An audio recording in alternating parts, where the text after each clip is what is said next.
എന്തൊക്കെയുണ്ട് വിശേഷം? എല്ലാവർക്കും സുഖമാണെന്ന് കരുതുന്നു. വീണ്ടും ഒരു പൊന്നോണനാൾ വന്നെത്തി. നമുക്ക് കുറേ പരിമിതികളുണ്ട്, അതിൽ ഉൾക്കൊണ്ടുകൊണ്ട് വേണം നമുക്ക് നമ്മുടെ ഓണം അടിപൊളിയായിട്ട് ആഘോഷിക്കാനായിട്ട്. അപ്പോൾ ഇന്ന് ഞാൻ ഒരു പാൽപ്പായസത്തിൻ്റെ റെസിപ്പി ആയിട്ടാണ് വന്നിരിക്കുന്നത്. ഓണ വിഭവങ്ങളിൽ നമുക്ക് ഒഴിച്ചുവിടാൻ പറ്റാത്ത ഒന്നാണ് നമ്മുടെ പായസം. അപ്പോൾ ഈ പാൽപ്പായസം വളരെ വേഗം തന്നെ നമുക്ക് തയ്യാറാക്കാൻ പറ്റിയ ഒന്നാണ്. സദ്യയുടെ കാര്യങ്ങളൊക്കെ നടന്നുകൊണ്ടിരിക്കുന്ന സമയത്ത് തന്നെ നമുക്കിത് വേഗം തന്നെ തയ്യാറാക്കി എടുക്കാൻ പറ്റുന്ന ഒന്നാണ്. തീർച്ചയായിട്ടും നിങ്ങളത് ട്രൈ ചെയ്ത് നോക്കണം. അപ്പോൾ ഒരിക്കൽ നിങ്ങളിത് ഇതുപോലെ തയ്യാറാക്കിയാൽ നിങ്ങൾ പിന്നെ ഇതുപോലെ മാത്രമേ തയ്യാറാക്കത്തുള്ളൂ, അതെനിക്ക് ഉറപ്പുള്ള കാര്യമാണ്. അപ്പോൾ തീർച്ചയായിട്ടും ട്രൈ ചെയ്യുക. അപ്പോൾ നമ്മുടെ പായസം എങ്ങനെയാണ് തയ്യാറാക്കുന്നത് നോക്കാം. അതിന് മുന്നായിട്ട് നിങ്ങൾക്ക് എല്ലാവർക്കും എൻ്റെ ഹൃദയം നിറഞ്ഞ ഓണാശംസകൾ. ഇതിന് വേണ്ടിയിട്ട് ഞാനിവിടെ 1 ലിറ്റർ പാലാണ് എടുത്തിരിക്കുന്നത്. ഫുൾ ഫാറ്റ് മിൽക്കാണ് എടുത്തിരിക്കുന്നത്. ഒട്ടും തന്നെ വെള്ളം ഞാൻ ചേർത്തിട്ടില്ല. അപ്പോൾ എപ്പോഴും ഫുൾ ഫാറ്റ് മിൽക്ക് എടുക്കുന്നതായിരിക്കും നല്ലത്. ഇനി ഞാൻ എടുത്തിരിക്കുന്നത് 1/2 കപ്പും 1 ടേബിൾ സ്പൂൺ കുത്തരിയാണ്, അതായത് നെല്ല് കുത്തരി, നമ്മുടെ പൊങ്കാലയ്ക്കൊക്കെ ഇടാനായിട്ട് ഉപയോഗിക്കുന്ന അരിയാണ്. അപ്പോൾ ഇതുണ്ടെങ്കിൽ ഇതായിരിക്കും ഏറ്റവും നല്ലത്. ഇനി ഞാൻ എടുത്തിരിക്കുന്നത് 1/4 കപ്പ് പഞ്ചസാരയാണ്. അതായത് കപ്പ് എന്ന് പറയുമ്പോൾ ഞാൻ 250 ml മെഷർമെൻ്റ് ആണ് ഉദ്ദേശിക്കുന്നത്. അപ്പോൾ 1/4 കപ്പ് പഞ്ചസാരയാണ് എടുത്തിരിക്കുന്നത്. ഇത് തന്നെ അത്യാവശ്യം നല്ല മധുരമുണ്ട്. നിങ്ങൾക്ക് നിങ്ങളുടെ മധുരത്തിനനുസരിച്ച് മാറ്റാം. പാൽപ്പായസം എന്ന് പറയുമ്പോൾ അത്യാവശ്യം കുറച്ച് നല്ല മധുരം ഉണ്ടായിരിക്കുന്നതാണല്ലോ. അപ്പോൾ ഇനി നമുക്ക് ഒരു കുക്കർ എടുത്ത് വെച്ചിട്ട് അതിലേക്ക് നമ്മൾ എടുത്ത് വെച്ചിരിക്കുന്ന പാല് ചേർത്ത് കൊടുക്കാം. നിങ്ങൾക്ക് ആവശ്യമുണ്ടെങ്കിൽ കുറച്ച് വെള്ളം ചേർത്ത് കൊടുക്കാം, പക്ഷേ എപ്പോഴും പാൽ വെച്ച് ചെയ്യുന്നത് തന്നെ ആയിരിക്കും ഏറ്റവും ടേസ്റ്റ്. അപ്പോൾ എടുക്കുമ്പോൾ നിങ്ങൾ ഫുൾ ഫാറ്റ് മിൽക്ക് തന്നെ എടുക്കാനായിട്ട് ശ്രമിക്കുക.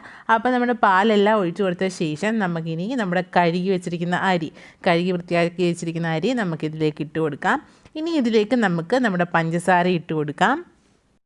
ശരിക്കും പാൽപ്പായസത്തിന് അത്യാവശ്യം കുറച്ച് മധുരമൊക്കെ ഉള്ളപ്പോഴാണല്ലോ അടിപൊളി ടേസ്റ്റി ആയിട്ട് വരുന്നത്. ഇത് അത്യാവശ്യം മധുരമുള്ള പാൽപ്പായസം തന്നെയാണ്. അപ്പോൾ നിങ്ങളുടെ മധുരത്തിനനുസരിച്ച് മാറ്റാം. ഇനി നമ്മളിത് നമ്മുടെ ഗ്യാസ് സ്റ്റൗവിലോട്ട് വെച്ച ശേഷം ഒന്ന് ചൂടായി വരണം. ഇതിപ്പോൾ ചെറിയ ബബിൾസ് വന്നിട്ടുണ്ട്, അങ്ങനെയൊന്നും വരേണ്ട ആവശ്യമില്ല. നമ്മുടെ കൈ വെച്ച് നോക്കുമ്പോൾ നമുക്ക് ചൂട് തട്ടണം, അത്രയും മാത്രം മതി. അപ്പോഴത്തേക്ക് നമുക്കിത് അടച്ചു വെച്ച ശേഷം ഇതുപോലെ ഇങ്ങനെ ബബിൾസ് വരുമ്പോൾ നമുക്കതിലേക്ക് വെയിച്ചിട്ട് കൊടുക്കാം. എന്നിട്ട് ലോ ടു മീഡിയം ഫ്ലെയിമിലോട്ട് മാറ്റുക. ഒരിക്കലും ഇത് ഹൈ ഫ്ലെയിമിൽ വെക്കരുത്. എന്നിട്ട് 25 മുതൽ 30 മിനിറ്റ് നമ്മൾ ഇതുപോലെ കുക്ക് ചെയ്യുക. അതിനുശേഷം എന്ത് ചെയ്യുക, നമുക്കിത് ഓഫ് ചെയ്യാം. എന്നിട്ട് ഉടനെ തുറക്കരുത്. 1 മണിക്കൂർ നേരത്തേക്ക് ഇത് തണുക്കാനായിട്ട് വെക്കണം. എങ്കിൽ മാത്രമേ ഇതുപോലെ പൊളിയായിട്ട് നമുക്ക് കിട്ടത്തുള്ളൂ. ആ 1 മണിക്കൂർ നേരം ഇതിരുന്ന് സെറ്റായി വരുമ്പോഴാണ് കറക്റ്റ് പിങ്ക് കളറിൽ സൂപ്പർ പാൽപ്പായസമായിട്ട് വരുന്നത്. അതിനുശേഷം ഞാൻ ഇതിലോട്ടൊരു പൊടിക്കൊരു ഉപ്പ് ചേർത്ത് കൊടുക്കുന്നുണ്ട്. നിങ്ങൾക്ക് വേണമെങ്കിൽ മാത്രം ചേർത്താൽ മതി.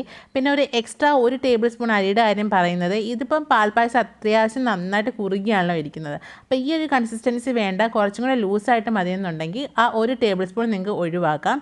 അപ്പോൾ നമ്മുടെ പാൽപ്പായസം അടിപൊളിയായിട്ട് റെഡി ആയിട്ട് വന്നിട്ടുണ്ട്. ശരിക്കും സൂപ്പർ ടേസ്റ്റി ആയിട്ടുള്ള പാൽപ്പായസമാണ്. വളരെ വേഗം തന്നെ തയ്യാറാക്കാൻ പറ്റുന്ന ഒന്നാണ്. തീർച്ചയായിട്ടും നിങ്ങൾ തയ്യാറാക്കി നോക്കണം കേട്ടോ. അപ്പോൾ ഇന്നത്തെ പാൽപ്പായസം എല്ലാവർക്കും ഇഷ്ടമായി കാണുമെന്ന് ഞാൻ കരുതുന്നു. ഉറപ്പായിട്ട് നിങ്ങൾ തയ്യാറാക്കി നോക്കണം. എന്നിട്ട് നിങ്ങളുടെ അഭിപ്രായങ്ങൾ എന്നെ മറക്കാതെ അറിയിക്കണം. അപ്പോൾ ഇന്നത്തെ വീഡിയോ ഇഷ്ടമായെങ്കിൽ ഒന്ന് ലൈക്ക് ചെയ്യുക, നിങ്ങളുടെ ഫ്രണ്ട്സിനോട് ഷെയർ ചെയ്ത് കൊടുക്കുക. പുതുതായി കാണുന്ന ആരെങ്കിലും ഉണ്ടെങ്കിൽ നിങ്ങൾക്ക് എൻ്റെ ചാനൽ ഇഷ്ടമാണെങ്കിൽ പ്ലീസ് ഒന്ന് സബ്സ്ക്രൈബ് ചെയ്ത് എന്നെ സപ്പോർട്ട് ചെയ്യുക. അപ്പോൾ അടുത്ത ദിവസം നമുക്ക് വീണ്ടും കാണാം. അതുവരെ എല്ലാവരും സേഫായിട്ട് ഇരിക്കുക. പിന്നെ ഒന്നും കൂടി എല്ലാവർക്കും എൻ്റെ ഹൃദയം നിറഞ്ഞ ഓണാശംസകൾ.